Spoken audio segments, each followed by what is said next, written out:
ప్రేమించిన వ్యక్తి దూరం అవడం వల్ల కలిగే బాధ మాటల్లో చెప్పలేనిది. లోకమంతా శూన్యంగా అనిపిస్తుందా? నా జీవితం ఇంతేనా అనిపిస్తుందా? ఒక నిమిషం ఆగి ఆలోచించు.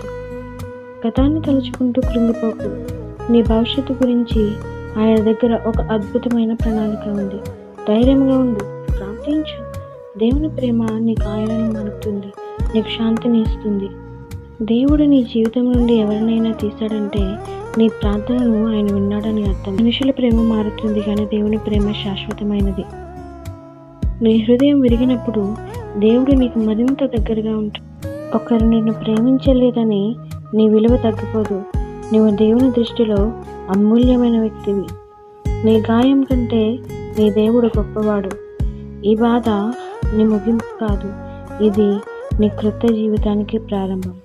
ఆయన ప్రేమ నీతో ఉంది, ఎల్లప్పుడూ ఉంటుంది.